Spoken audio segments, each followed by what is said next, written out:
ETF index mutual funds నేర్చుకుని stock మార్కెట్లో రాణించాలనుకుంటున్నారా? వెంటనే ఈ నెంబర్కి కాల్ చేయండి. నమస్తే రమ్మగారు. నమస్తే చేయ. రమ్మగారు, ఏదైనా ఒక మంచి స్టోరీ. చందమామ కథ చెప్తాం. అలాగే. ఒక ఊళ్ళో భార్య భర్త కాస్త పెద్దవాళ్ళు. ఊళ్ళో ఏదో చిన్న వ్యవసాయం ఉంది. ముగ్గురు అబ్బాయిలు వాళ్ళకి. అయితే ఒక పట్టణానికి ఆనుకునే ఉన్న పల్లెటూరు. సాధారణంగా అట్లా ఉంటే పిల్లలకు ఉద్యోగాలు వచ్చినా వాళ్ళు తిరుగుతూ ఉంటారు. అవును. తిరుపతి లాంటి ఊళ్ళలో అప్ అండ్ డౌన్ చేసి పల్లెటూళ్ళకి వెళ్ళే వాళ్ళు ఎంతమంది కనపడతారు. ఇప్పుడు మా చిట్టుగుడ్డూరులో కూడా అంతే. పందరెళ్ళి బెజవాడెళ్ళి ఉద్యోగాలు చేయూరు పామరు వెళ్ళేవాళ్ళు. ఇది ఏముంది, బస్సు ఎక్కి వెళ్తాం, ఏదో బండి వేసుకెళ్తాం అలా భావిస్తారు. అవును, సహజంగా అంతే కదా. ఊళ్ళో అయితే ఏదో ఇంటద్దు ఉండదు, కరెంటు ఖర్చులు తక్కువగా ఉంటాయి, మరి కూర నార అన్నీ ఉంటాయి, ఫ్రెష్ పాలు, ఫ్రెష్ నీళ్లు, ఫ్రెష్ గాలి, ఎన్ని ఆలోచిస్తారు. పైగా అమ్మ నాన్న అలవాటైపోయిన ఇల్లు. ఇలా ఆలోచించుకుని ఈ పిల్లల్లో ఒక అబ్బాయి ఏమో కొంచెం టౌన్ దాకా వెళ్ళకుండానే ఓ పాల సంఘంలో ఉద్యోగం ఒకడికి, టౌన్లో ఊరి చివరి ఉద్యోగం ఇంకొకడికి, ఓ వ్యాపారస్తుడి దగ్గర హెల్పర్గా ఉన్నాడు ఇంకొకడు. ఓకే. ముగ్గురు అబ్బాయిలకి పెళ్ళిళ్ళు చేశారు. ఒకళ్ళ తర్వాత ఒకళ్ళు కోడళ్ళు వచ్చారు. వరుసగా ముగ్గురు కోడళ్ళు ఊళ్ళోనే ఉంటున్నారు. ఇల్లు పెద్దదే వాళ్ళది. ఇల్లు పెద్దది, ఎవరి గదులు వాళ్ళకు ఉన్నాయి. వంట కలిసి చేసుకోవాలి, కలిసి పనులు చేసుకోవాలి.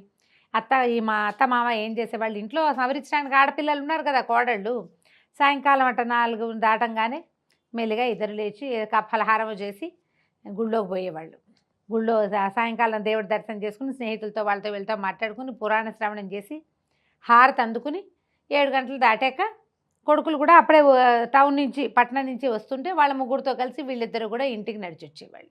చీకటి పడ్డాక పిల్లలు తోడొచ్చేవాళ్ళు అనమాట. అట్లా ప్రతిరోజు అత్తమామ వెళ్ళిపోయేవాళ్ళు. ఈ ముగ్గురు కోడళ్ళకి సాయంత్రం ఏవో కొన్ని పనులు ఉంటాయి. ఆ పనులు అయిపోయాక ఇంకేముంది, అసమా ఓసమా కబుర్లు చెప్పుకుంటారు. అది పెద్ద పెరడు, విశాలమైన ఇల్లు, ఒక పెద్ద ప్రహరీ. దూరంగా వచ్చేవాళ్ళని చూసి వీళ్ళు మాటలు మానేసి పనిలో కూడా పడచ్చు. ఓకే. వీళ్ళు కబుర్లు చెప్పుకుంటున్న సంగతి పక్కింటి వాళ్ళకి గిక్కింటి వాళ్ళకి కూడా తెలియదు. ఇల్లు ఊళ్ళల్లో ఇల్లు పెద్ద పెద్దవి, అవును, దొడ్లు పెరళ్ళు విశాలమైనవి కదా. ముగ్గురు కూర్చుని కబుర్లు చెప్పుకునేవాళ్ళు. ఇంక ఎన్నాళ్ళు ఈ పల్లెటూరులో పడి ఉంటాము అనిపించేది. పోనీ ఏడు కాపురం పెడదామంటే మొగుళ్ళు ఒప్పుకోరు. అసలు పట్టణంలో ఉద్యోగం, పట్టణంలో కాపురం పెడతాడని చేసుకున్నాను పెళ్ళి. ఈయనేమో తీసుకొచ్చి ఈ ఊళ్ళో పడేశాడు, తను మాత్రం తిరిగి వస్తాడు రోజు కులాసాగా. అలా అనిపిస్తుంది. రోజు బయటికి వెళ్ళే మగవాళ్ళని చూస్తే ఆడవాళ్ళకు ఒక మంటగా ఉంటుంది. వీళ్ళు వెళ్తున్నారు కదా అనిపిస్తుంది. అదే కాదు, ఉద్యోగస్తులైన ఆడవాళ్ళకి కూడా ఈ తిప్పలు ఉంటాయి. రోజు ఆఫీస్కి వెళ్తాం మనం, ఎప్పుడైనా ఆదివారం బయటకు వెళ్తే రోజు తిరుగుతావుగా, ఈ ఒకరోజు ఇంట్లో ఉండొచ్చు కదా, అలా మాట్లాడతారు. రోజు వెళ్ళేది ఎవరు తిరుగుతారు? ఆఫీసులకి ఉద్యోగాలకి వెళ్ళాలంటే ఆ హైరాన్లో పోతారు. ప్రపంచాన్ని ఎంజాయ్ చేసే పరిస్థితి ఉండదు. అవును. కానీ అలా అనిపించదు ఇంట్లో ఉండే వాళ్ళకి. ఈ కోడళ్ళు ముగ్గురు ముక్కులు మూతులు విరుచుకున్నారు, మాట్లాడుకున్నారు, సణుక్కున్నారు, గందరగోళ పడ్డాక ఎట్లా అగైనా సరే అత్తమామనేచ్చి వీళ్ళని మనతో ఉంచుకోకూడదు అనేలాగా చెయ్యాలి. ఓహో. ఏం చేద్దాం? ఇప్పుడు పోట్లాడేమనుకో మొగుళ్ళు ఒప్పుకోరు, వేరుపడదామనుకో వాళ్ళు ఒప్పుకోరు. పైగా పుట్టింటి వాళ్ళు పిలిచి పంచాయతీ పెట్టిస్తారో ఏం పాడో. పైగా ముగ్గురు చెప్తే ముగ్గురు చెడ్డైపోతారు, ఎవరో ఒకళ్ళు చెప్తే ఆ ఒకళ్ళు చెడ్డవుతారు. ఎట్లా బాగా ఆలోచించారు. ఈ తోడుకోడల్లో ఇద్దరు కజిన్స్ కూడా. ఓకే. అందుకని అట్లా కాదు ఇట్లా కాదని ఒక వారం 10 రోజులు సుదీర్ఘంగా ఆలోచించి ఒక డెసిషన్కి వచ్చారు. అత్తగారు పని చెప్తుందా, పని చేయకుండా మానేద్దాం అనుకున్నారు. పని చేయకుండా మానేస్తే మొగుళ్ళు ఒప్పద్దు. సాయంత్రం వచ్చేసరికల్లా మీ ఆవిడేమీ చెప్పిన పని చేయట్లేదురా అని చెప్తుంది అత్తగారు. అప్పుడు ఎట్లా? అందుకని చెప్పిన పని చెయ్యాలి, చేయకూడదు కూడా. ఓహో. సహాయ నిరాకరణ ఏమిటి అనే చేయను అంట, నుంచోవాలి కానీ చేయకూడదు. ప్లాన్ పెట్టుకున్నారు. సరే ముగ్గురు ఆ రోజు నుంచి స్టార్ట్ ప్లాన్ ఆఫ్ యాక్షన్. ఆవిడ అమ్మాయి పొయ్యి వెలుగుతుందో లేదో చూసి రావే అంటే చూస్తుంది, వస్తుంది. వెలుగుతుందో లేదో చెప్పదు, చూసి రమ్మన్నారు అంతే, అయిపోయింది. అక్కడి నుంచి మామగారికి అన్నం పెట్టుంటే అన్నం ఒకటి పెడతారు కంచంలో, పప్పు కూర పులుసు ఏం వేయరు, అన్నం చెప్పారు అంతే. అంతే. అక్కడి నుంచి కూర మాడుతోందేమో చూసిరామంటే చూసి వస్తుంది, తిప్పటం గిప్పటం ఏమీ లేదు. అన్నం దించేవే ఉడికిపోయి ఉంటుందంటే అన్నం దించి పక్కన పెడుతుంది, పొయ్యి ఆర్పదు. అది కదా పద్ధతి. అన్నం దించి పక్కన పెట్టాక మిగిలిన కూరలు అన్నీ అయిపోతాయి, అన్నం తర్వాత వండుకుంటారు. కూర పులుసు వండేసి చివరికి అన్నం కాసంటే ఎక్కిస్తారు వేడి వేడి అన్నం కోసం. అది దించి నిప్పులు ఇవసరికి లాగి నీళ్లు చల్లేసేయాలి. అదేం చేయలేదు. ఇల్లు అలకవే అంటే అలుగుతుంది అంతే, ఊడవ్వే అంటే అన్ని గదులు ఊడ్చి పోగో చోట పెడుతుంది. పోగెత్తు అంటేనే ఎత్తుతారు, లేకపోతే ఎత్తరు. మంచి కోడళ్ళండి కదా. మరి వాళ్ళ ప్లాను కదా. అన్ని పనులు అంతే. వాకిలి ఊడ్చి ముగ్గేయి అంటే ఊడ్చి ముగ్గేసి వచ్చింది. నీళ్ళు చల్లదని నువ్వు చెప్పలేదు కదా మామయ్య, నువ్వు చెప్పలేదుగా అంటుంది. పంచి ఇచ్చాడు, పంచి ఆరేయమ్మా అన్నాడు. పంచి ఆరేయమ్మా అంటే అది విప్పిన పంచి తీసుకెళ్ళి ఆరేసింది. అదేంటి ఆరేసా ఉతకలేదని, ఉతకమని నువ్వు చెప్పలేదుగా, నువ్వు చెప్పలా. అన్ని పనులు అంతే, తెలివితేటలు. ఇక చూశారు అత్త మామ. ఒక 15 రోజులు చూశాక ఒకరోజు గుడి నుంచి వాకి నుంచి రోజు మాట్లాడుకుంటారుగా, పిల్లలతోటి మాట్లాడుకునేందుకు బెస్ట్ టైం వాళ్ళు సెలెక్ట్ చేసుకున్నారు. వాళ్ళ తెలివితేటలు అవి. గుడి నుంచి వచ్చేటప్పుడు కొడుకులకు చెప్పారు, అయ్యా కోడళ్ళ పద్ధతి ఏమిటో తెలియరాకుండా ఉందిరా, ఏ పని చెప్పినా సగమో పావో చేస్తున్నారు, వాక్యాన్ని తప్ప వాక్యార్థంలోకి వెళ్తల్లా వాళ్ళు. నువ్వు చెప్పిన సెంటెన్సే చేయకపోవట్లేదంటే చేయకపోవటం కాదు, చేస్తున్నారు. ఎలా చెప్పాలి, బీరకాయ చెక్కు తీసి చిన్న ముక్కలు తరిగి కత్తిపీట పక్కకు పెట్టి అవన్నీ చెప్పాలి. ఎట్లా చెప్పగలుగుతారు? అమ్మాయి బీరకాయ తరుగు అంటారు, చెక్కు తీయి అది చెప్పాలా ఎవరైనా? చెక్కులు ఎత్తు కూడా చెప్పక్కర్లే, అవన్నీ చేసేయాలి. చేయటం లేదు, ఇట్లా చేస్తున్నారు, చాలా సతాయింపుగా ఉన్నారయ్యా, వాళ్ళకి ఇక్కడ ఉండటం ఇష్టం లేదల్లే ఉంది అని చెప్పారు. చెప్తే సరే అమ్మ ఒక 15-20 రోజులు ఆగు, చూద్దాం, మేము కూడా చూస్తామన్నారు. కానీ వీళ్ళు మొగుళ్ళతోటి చక్కగా ఉన్నారు. సరే వీళ్ళు ఏం చేశారు, ఒక 20 రోజులు గడిచేసరికి కల్లా సంక్రాంతి పండుగ వస్తుంది.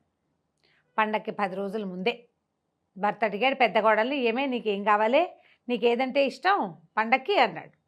కంచిపట్టు చీరలు చాలా ఇష్టం, కంచిపట్టు చీర కొనండి అని ఊరుకున్నాడు. అక్కడి నుంచి రెండో కోడల్ని రెండో అబ్బాయి అడిగాడు. ఈవిడ ఎప్పటి నుంచో జత గాజులు చక్కగా వెడల్పాటివి చేయించుకోవాలని చాలా కోరిక, బంగారు గాజులు. బాగుంది సరేనన్నాడు. మూడో కోడలేమో చంద్రహారాలు చెప్పింది. తర్వాత ఆ అబ్బాయిలు మాట్లాడలా. వీళ్ళకి కోడళ్ళకి ఏమన్నది, అయ్యో కంచిపట్టు చీర చెప్పాను, ఏ రంగు తెచ్చేస్తాడో ఏమిటో, సరిగా రంగులు ఫలానా రంగులు కావాలని చెప్పాలి కదా, ఆవిడ అడగకుండా ఎట్లా చెప్తామని చూస్తున్నారు. ఏ రంగు ఫలానా రంగు అని చెప్పలేదు అని పెద్ద ఆవిడే. గాజుల్లో పలానా మిరియం, డబల్ మిరియం చేతే కావాలని చిన్నావిడే. అక్కడి నుంచి చంద్రహారాల్లో గుండ్రటివే, పెద్దవే, చిన్నవే, కోలవే. చంద్రహారాల్లో గుండ్రాలు ఉంటాయి, ఇట్లా ఉంటాయి. అవును, కొన్ని ఇలా కోలగా ఉన్న చంద్రహారం ఉంటుంది ఈ స్టైల్లో. అదో ఏదో చెప్పాలనుకుంది. అతను చెప్పనివ్వలా, వీళ్ళు చెప్పనివ్వలేదు. రోజులు గడిచాయి, భోగి పండగ వచ్చింది.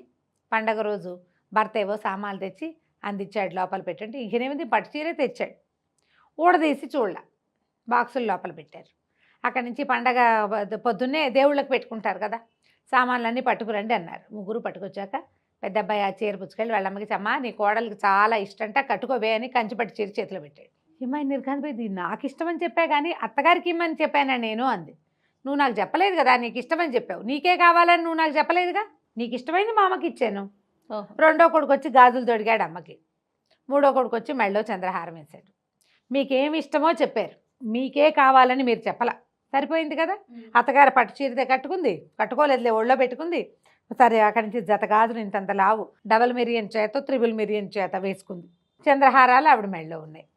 ముగ్గురు కిక్కురు మనకడ నుంచున్నారు. భర్తలు బాగా బుద్ధి చెప్పేశారు. ఇప్పుడు వీళ్ళు అదే కదా చేశారు, అన్నం పెట్టు అంటే ఒట్టి అన్నం పెట్టమనే అర్థం.